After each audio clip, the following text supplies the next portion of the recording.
کسی اور کمیونٹی کے اوپر اس طرح کا پاکستان میں ظلم نہیں ہوا.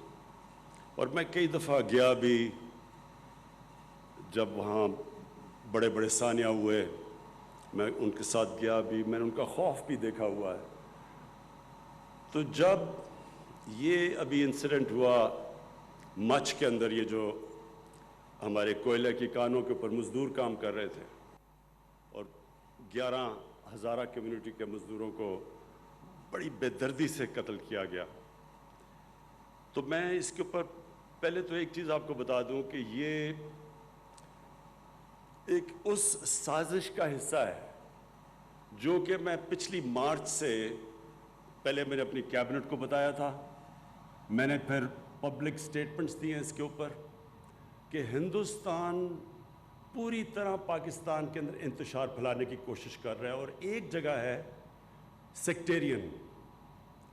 ان کا پروگرام، بلکہ میں نے اپنی کیبنٹ کو بتایا تھا پچھلی مارچ میں کہ شیعہ اور سنی کے علماء کو قتل کرنا اور ان کے اندر ایک ملک کے اندر انتشار کی کیفیت پھیلانا. اس میں میں اپنی انٹیلیجنس ایجنسیز کو خاص طور پہ خراج تحسین پیش کرتا ہوں کہ انہوں نے 4 بڑے بڑے یہ جو دہشت گردی کے ایونٹس ہونے لگے تھے اور ایک اسلام آباد کے باہر، وہ ہماری انٹیلیجنس ایجنسیز کی وجہ سے بچ گئے. اس کے باوجود ایک ہائی پروفائل سنی عالم کا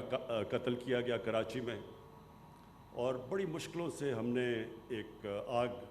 بجھائی جو کہ سیکٹیرین ڈیوائیڈ ہونے والی تھی. تو یہ جو ہمیں پہلے سے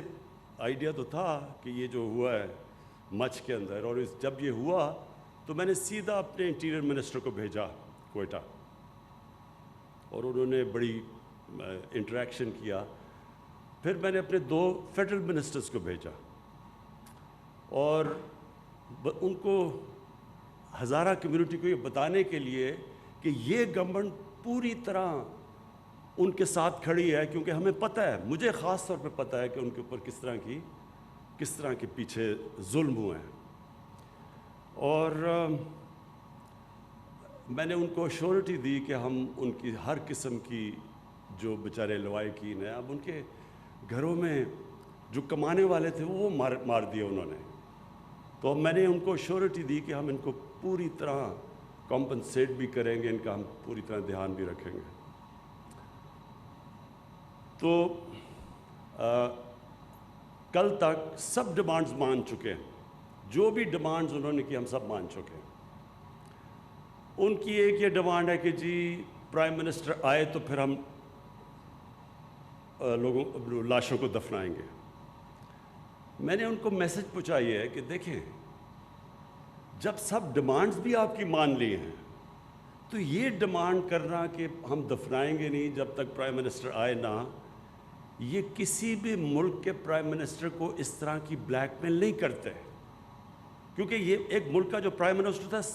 ہر کوئی بلیک میل کرے گا. پھر سب سے پہلے تو یہ جو ڈاکوؤں کا ٹولہ ہے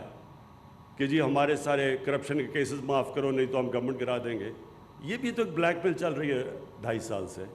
تو اس لیے یہ بڑا امپورٹنٹ ہے کہ جب ساری ڈیمانڈ بھی مان لی ہیں، اور میں نے ان کو کہا ہے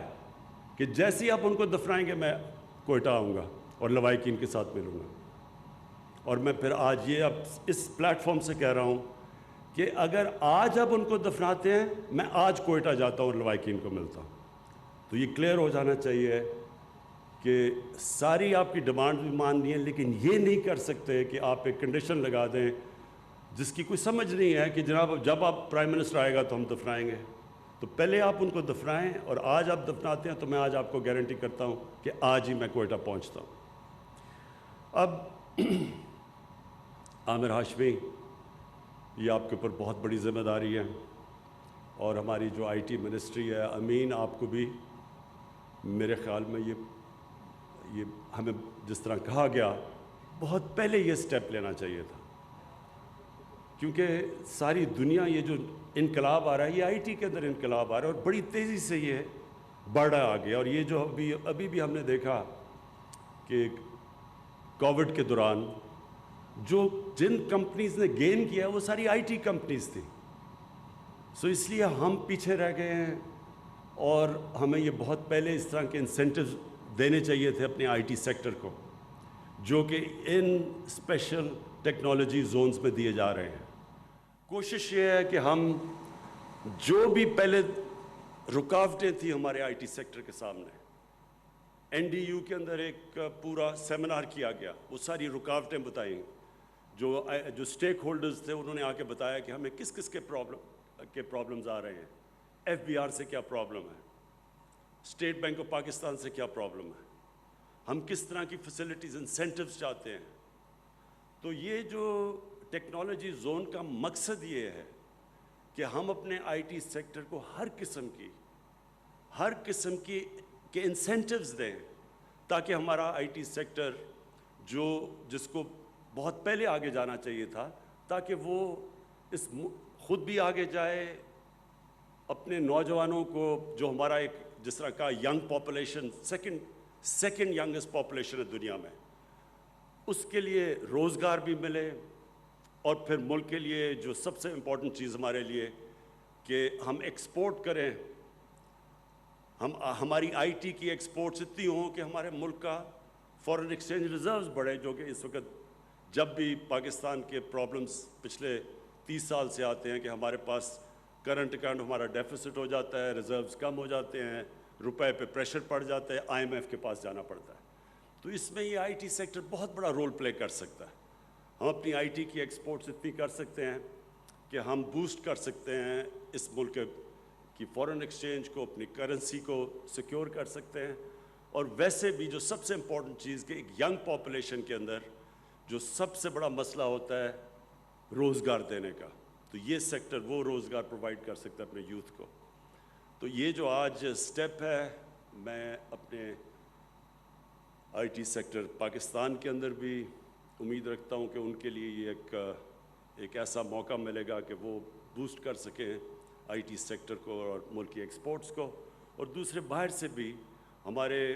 امریکہ کے اندر اور باہر بھی آئی ٹی کے اندر پاکستانی بیٹھے ہوئے ہیں جو اس کا فائدہ اٹھا سکتے ہیں ان انسینٹیوز کا، اور پلس ہم امید رکھ رہے ہیں کہ باہر سے انویسٹمنٹ بھی ہمارے آئی ٹی سیکٹر کے اندر آئے گی۔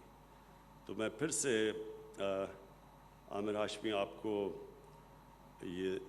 ریئلائز کرواتا ہوں کہ بہت بڑی ذمہ داری ہے آپ کے اوپر، لیکن میں آپ کو ایشور کرتا ہوں کہ ہماری گورنمنٹ پوری طرح آپ کے پیچھے کھڑی ہوگی۔ ان اسپیشل ٹیکنالوجی زونز کو کوئی بھی مسئلے مسائل آئے تو ہماری گورنمنٹ ان مسئلے مسائل کو دور کرے گی۔ شکریہ۔